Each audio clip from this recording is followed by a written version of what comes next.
Hello everyone, welcome back to our channel Easy Learning. In last video, we have seen Grade 10 Democratic Politics, Chapter 1 Power Sharing, Part 1. In that video, I covered one small topic, Belgium and Sri Lanka. Those who did not watch the video, kindly go through the last video for better understanding. Link is given in description. In this video, I am going to cover two topics, majoritarianism in Sri Lanka and accommodation in Belgium. First, we can see majoritarianism in Sri Lanka. Sri Lanka emerged as an independent country in 4th February 1948 from British. The leaders of the Sinhala community tried to secure their dominance over government by virtue of their majority. As a result, the democratically elected government adopted a series of majoritarian measures to establish Sinhala supremacy. What is majoritarianism? Yes, it is a belief that the majority community should be able to rule a country in whichever way it wants by disregarding the wishes and needs of the minority. In 1956, an act was passed in the Parliament of Sri Lanka to recognize Sinhala as the only official language with the exclusion of Tamil. The government followed preferential policies that favored Sinhala applicants for university positions and government jobs. A new constitution guaranteed that the state shall protect and foster Buddhism.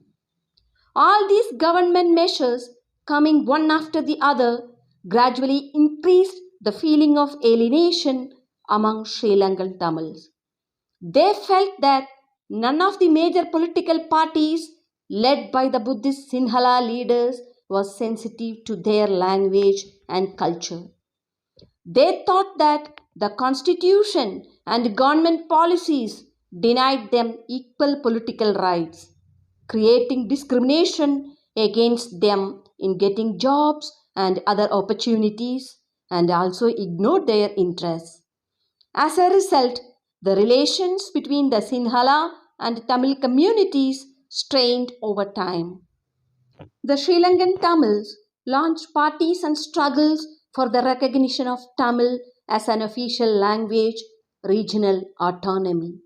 Regional autonomy, that means the authority of a region to govern and administer the interests of the local people according to its own initiatives. They also demanded equality of opportunity in securing education and jobs, but their demand was repeatedly denied. By 1980s, several political organizations were formed demanding an independent Tamil Eelam. Eelam, that means state, in northern and eastern parts of Sri Lanka. The distrust between the two communities, that is Sinhalas and Sri Lankan Tamils, turned into widespread conflict.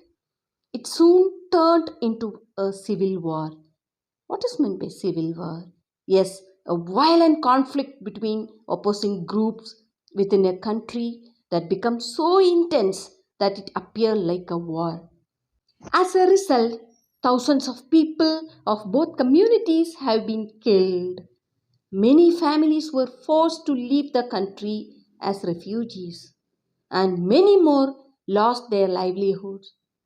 However, in June 2009, the civil war came to an end. Dear viewers, what did you understand from this topic, majoritarianism in Sri Lanka? Yes, the policy of dominance over majority leads to violence, civil war, and bloodshed result in instability. Next, we can see the topic accommodation in Belgium. The Belgian leaders, they took different paths to resolve the conflicts. They recognized the existence of regional differences and cultural diversities. Between 1970 and 1993, they amended their constitution 4 times so as to work out an arrangement that would enable everyone to live together within the same country. The arrangement that they worked out is different from any other country and is very innovative. Now we can see some of the elements of the Belgium model of power sharing. First one, Belgium constitution prescribes that the number of Dutch and French-speaking ministers shall be equal in the central government. Some special laws require the support of majority of members from each linguistic group. Thus, no single community can take decisions unilaterally. Second one, many powers of the central government have been given to state governments of the two regions of the country. The state governments are not subordinate to the central government. Third one, Brussels has a separate government in which both the communities have equal representation. The French-speaking people accepted equal representation in Brussels because the Dutch-speaking community has accepted equal representation in the central government. Fourth one, the community government. It is elected by people belonging to one language community, Dutch, French, and German speaking. No matter where they live, this government has the power regarding cultural, educational, and language related issues. Dear viewers, what did you understand from the topic accommodation in Belgium? Yes, the Belgium leaders recognize the existence of regional differences and cultural diversities. Between 1970 and 1993, they amended their constitution 4 times so as to work out an arrangement that would enable everyone to live together within the same country. They helped to avoid possible division of the country on linguistic lines. When many countries of Europe came together to form the European Union, Brussels was chosen as its headquarters. My dear viewers, what do we learn from these two stories of Belgium and Sri Lanka? Both are democracies. They dealt with the question of power sharing differently. In Belgium, the leaders have realized that the unity of the country is possible only by respecting the feelings and interests of different communities and regions.